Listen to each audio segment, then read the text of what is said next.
নমস্কার, নিউজ 18 বাংলায় আপনাদের সকলকে স্বাগত জানাচ্ছি। আমি আপনাদের সঙ্গে সোমরাজ। ক্যাম্পাসের কম্পাস নিয়ে আমরা রাজ্যের বিভিন্ন কলেজ, বিভিন্ন বিশ্ববিদ্যালয়। আজ আমাদের গন্তব্য রবীন্দ্রভারতী বিশ্ববিদ্যালয়। রবীন্দ্রনাথ ঠাকুর নামাঙ্কিত এই বিশ্ববিদ্যালয় বহু বছর ধরেই ছাত্রছাত্রীদের সুপ্রতিষ্ঠিত জায়গায় পাঠিয়েছে। শুধু তাই নয়, এই বিশ্ববিদ্যালয় বহু রাজনৈতিক নেতাদেরও জন্ম দিয়েছে। আর সেই বিশ্ববিদ্যালয়ের ছাত্রছাত্রীরা কি বলছেন এবারের বিধানসভা ভোট নিয়ে, চলুন দেখি। অবশ্য তারা অপেক্ষা করছে, কেন বলুন তো? যদি তোর ডাক শুনে কেউ না আসে তবে একলা চলো রে। এই গান তারা কিন্তু গাইছেন এখন আমাদের জন্য, কারণ রবীন্দ্রভারতী বিশ্ববিদ্যালয় মানেই তো সংস্কৃতির একটা জায়গা। যদি তোর ডাক শুনে কেউ না আসে তবে একলা চলো রে, তবে একলা চলো, একলা চলো, একলা চলো, একলা চলো রে, তবে একলা চলো, একলা চলো, একলা চলো, একলা চলো রে। যদি তোর ডাক শুনে কেউ না আসে তবে একলা চলো রে, যদি তোর ডাক শুনে কেউ না আসে তবে একলা চলো রে। যদি তোর ডাক শুনে কেউ না আসে তবে একলা চলো রে। এখন তো বিধানসভা ভোটে এই একটা কথা অবশ্য অনেক রাজনৈতিক নেতারাও বলছেন। আর রবীন্দ্রভারতী বিশ্ববিদ্যালয় মানেই সাংস্কৃতিক আড্ডা হবে না, এটা তো ভাবাই যায় না। রবীন্দ্রভারতী বিশ্ববিদ্যালয় মানেই তো সংস্কৃতির পীঠস্থান। এই বিশ্ববিদ্যালয় এমন এক বিশ্ববিদ্যালয়, যে বিশ্ববিদ্যালয় একাধিক বিভাগ রয়েছে, যার মধ্যে সঙ্গীত বিভাগ রয়েছে, যার মধ্যে নৃত্য বিভাগ রয়েছে, যার মধ্যে পেন্টিং বিভাগ রয়েছে। বিভিন্ন বিভাগ পড়াশোনা হয় এই রবীন্দ্রভারতী বিশ্ববিদ্যালয়। আর সেই বিশ্ববিদ্যালয়ের ছাত্রছাত্রীদের সঙ্গেই আজ আমরা নিয়ে চলে এসেছি এই ক্যাম্পাসের কম্পাস অনুষ্ঠানে। বিধানসভা ভোটের জন্য আপনাদের কাছে আমরা চলে এসেছি। যেটা প্রথম প্রশ্ন রাখবো, এই যে দেখতে পাচ্ছি বিভিন্ন সময় বলা হচ্ছে জেন জিরা নাকি সরকার বদলে দিচ্ছে, সরকার বদল করার ক্ষেত্রে জেন জিদের অবদান অনেক গুরুত্বপূর্ণ হয়ে দাঁড়াচ্ছে। আপনারাও কি তার সাথে একমত? আমরা দেখেছি যে বিভিন্ন দেশে জেনজিরা সরকার বদলেছে, কিন্তু সবসময় যে সরকার বদলানো উচিত এরকম নয়। আমরা চাই যে সরকার যেন নতুনভাবে তাদের যে সমস্ত কাজগুলো আছে সেটা যেন তারা ভালোভাবে করে, যাতে সমস্ত মানুষরা তাদের সুবিধাগুলো পেতে পারে। জেনজিদের একটা সক্রিয় আন্দোলন সরকার পরিবর্তনের ক্ষেত্রে আমরা আগে দেখেছি, কিন্তু আমার মনে হয় জেনজিদের যে আন্দোলন সেটা যদি সুচারুভাবে হয়, বা আজকে যদি জেনজিদের যে দাবি দাওয়াগুলো রয়েছে সেগুলো যদি সরকার পূরণে ব্যর্থ থাকে, সেখানে সক্রিয় একটা আন্দোলন হতেই পারে। কিন্তু দেখতে হবে জেনজিদের জন্য কারা ভাবছে। যদি সরকার জেনজিদের জন্য ভেবে থাকে, সেখানে জেনজিদের আন্দোলনের কথা কোনো মাথায় আসার কথা নয়।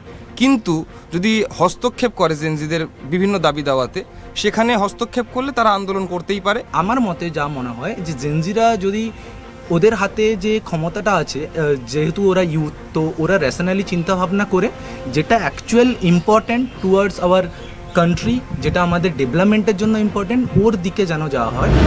জেনজি নিয়ে তো হলো, কিন্তু আমরা দেখি যে বিধানসভা ভোট বা লোকসভা ভোট যখনই ভোট আসে, বাংলার মনীষীরা খুব বিখ্যাত হয়ে যান।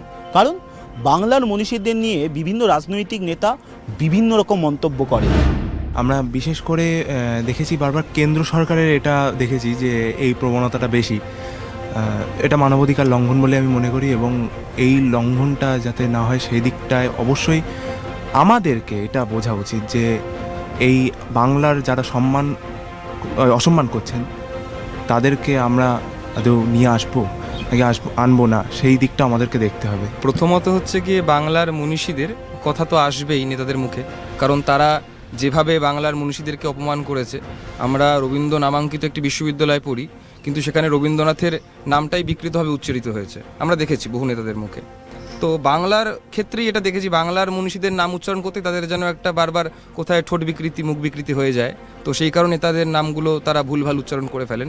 কিন্তু তারা যে সম্মান প্রদর্শনটা, তো একটা মেকি সম্মান প্রদর্শন করতে হয়তো তারা নেতাদের মুখে তাদের নামটা বারবার উচ্চারিত হচ্ছে, কিন্তু সেই উচ্চারণটা বা তাদের বাণীগুলো উচ্চারণ না করে তাদের সেই বাণীগুলো কাজকর্মের মাধ্যমে যদি প্রতিফলিত করা যায় তবে মনে হয় সেটা আরও ভালো হবে, বারবার ওই বুলি আওড়ানোর প্রয়োজন হবে না। যদি বাংলার মনীষীদের কথা বলা হয়ে থাকছে বা কেউ সেটাকে পলিটিক্যালি কোনো একটা লেভেলে গিয়ে তাদের কথা টেনে আনছে বা তাদের জীবনীকে টেনে আনছে, তো ডেফিনেটলি তাদের সেটা জেনে করা উচিত এবং সেটাকে একটু মানে শুধরে নেওয়া উচিত। কারণ কি তারা অ্যাটলিস্ট যাতে সেই মনীষীগুলোর অপমানিত না করুক বা তাদের বিকৃত কোনো নাম উচ্চারণ না করুক বা তাদেরকে একটু জেনে বুঝে বা তাদেরকে একটু চিনে নিয়ে তাদের কথা বলুক, তাতে আমাদের কোনো অসুবিধা নেই, আপত্তি নেই।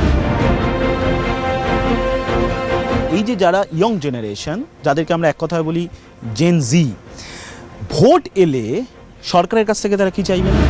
যেহেতু আমরা নিজেরা স্টুডেন্ট, আমরা অবশ্যই চাইবো যাতে আমাদের ডিগ্রির একটা আমরা প্রাপ্য সম্মানটুকু পাই, আমাদের ভবিষ্যতে চাকরির যেন কোনো সমস্যাটা না হয়। তাছাড়াও পানীয় জল, তারপর বাসস্থান, এগুলোই আমাদের প্রাথমিক দাবি হওয়া উচিত বলে আমি মনে করি। আমি এটা চাই কি আমাদের সেট পরীক্ষাটা যেন হয়, কারণ নেট যেরকম আছে একই সাথে সাথে আমরা যেন সেট পরীক্ষাটা দিতে পারি, এটা আমার একটা চাহিদা। সেট তো হয় প্রতি বছর, আমাদের ফাইন আর্টসের জন্য হয়, ফাইন আর্টসে। ফাইন আর্টসের সেট নেই, এটা আমরা চাই। আচ্ছা, বলে নাকি যারা জেন জি তারা নাকি খুব সোশ্যাল মিডিয়া নির্ভর। তাহলে আপনারা কি খুব সোশ্যাল মিডিয়া নির্ভর? আর সোশ্যাল মিডিয়া কেন, মানে কেন পছন্দ করেন? সিনেমা দেখার জন্য নাকি নেতাদের ভাষণ শোনার জন্য? আমি মনে করি সোশ্যাল মিডিয়া শুধুমাত্র যে আমাদের সময় নষ্ট করে, এখন সবাই বলে যে আমাদের সময় নষ্ট হয় সোশ্যাল মিডিয়া দেখে, জেনজিরা তার তুলনায় বই পড়লে হয়তো তুলনামূলক বেশি উন্নতি করতে পারত।